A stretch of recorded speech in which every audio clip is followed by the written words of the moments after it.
Hey everyone, this is Sean Riley with Riley Real Estate and MassHomesale.com, coming at you with this week's Q&A Saturday question. This week I'm going to be answering the question, what is a short sale? Quick definition, a short sale is basically when you sell your house for less than what is owed to the bank, and you need to make up the difference somehow when you sell it. So you can either bring money to the table or you can ask the bank to take less money. That's a short sale, is if they agree to take less than what you owe them. So why would somebody do a short sale?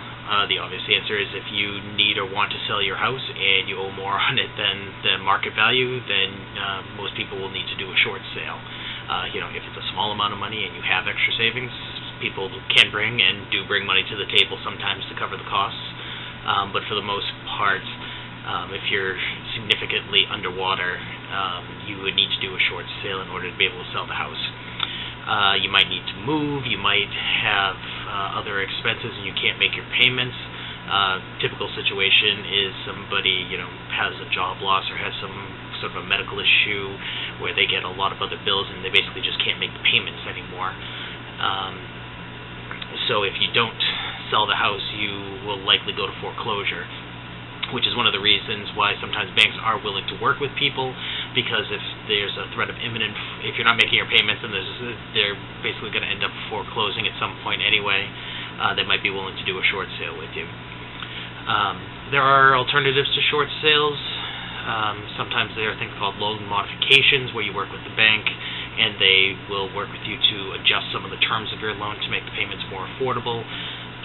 These were popular a few years ago. You don't hear quite as much about them now. You also just don't hear as much about short sales now, because in many markets, especially in our Massachusetts and New Hampshire markets, we have had in 2013 and 2014, you had quite a bit of run-up of prices, which got people back to values that kept them from being underwater, even if they maybe had been underwater before.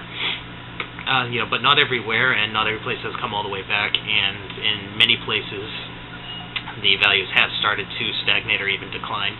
There are lots of places that are still roaring and are back to or even possibly above what the peaks were 6, 7, 8 years ago. But anyway, so what do you do to have a short sale? First thing is you have to list the property. You can't do a private sale. You have to list it with a realtor and have it on the MLS. That way the bank knows that it has been properly marketed, and you aren't just trying to do some shady backroom deal with people. So that is one thing that has to happen. Once you have it listed, you do need to be able to provide the bank with a lot of information. A short sale is definitely not for somebody who doesn't want to deal with a lot of paperwork and giving a lot of information to the bank. You're going to have to provide information on the value of the house. You're going to have to provide information on the condition of the house. You're going to have to provide your personal financial information, tax returns, W-2s, 1099s, recent pay stubs, bank accounts, all that kind of stuff. It's actually a lot like when you apply for a mortgage. They want to see what your financials look like, basically showing that it's going to be difficult, if not impossible, for you to continue making your payments. You often have to provide something, or you have to provide something called a hardship letter. Again, that would be an explanation of why you can't make the payments or what other circumstance might come up. Like I said, sometimes it's not even that kind of thing. It could be more you have to move for work, so you're moving out of state, and you might have been willing to keep making the payments and hoping that the value bounced back, but now you have to move. You can't rent it out for what you owe. You can't sell it for what you owe, and you obviously need to live somewhere else. So that's a non-financial. It's still financial, but I think you understand what I'm saying. It's not that you had some sort of financial crisis that keeps you from being able to make it, but a circumstance that makes it so it'll be difficult to pay. Anyway, so you have to provide that kind of information. Really, the most important thing is to work with an agent that has experience with short sales. Even really good agents that don't have experience with short sales are not good agents to work with in this situation. So you want somebody who's experienced with that. You want somebody who is either experienced negotiating short sales, has, say, like an attorney that's experienced working with short sales, or what I think is the best option is working with a negotiating company that works with your agent to make sure they do all the right things and has a lot of experience working with various banks in negotiating short sales.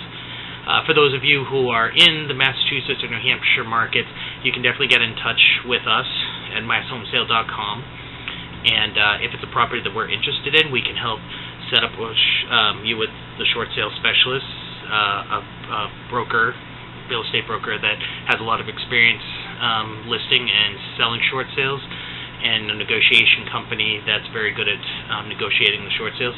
Doesn't cost you anything. They actually charge the buyer a fee, so it's no risk or obligation on your part in that regard. So that's good. Even if we are not personally interested in the property, we can help you list it. Same thing, get you hooked up with a good agent who knows how to work with stuff in the negotiating company. Even if you're not in these markets, we probably can't help you as much with the agents, but the company we work with can do stuff nationwide. They are a local company, but they can, the banks are nationwide, and so are their negotiating services. And so the most important thing is, like I said, getting in touch with somebody who can help you find the good experienced people to be able to negotiate a short sale.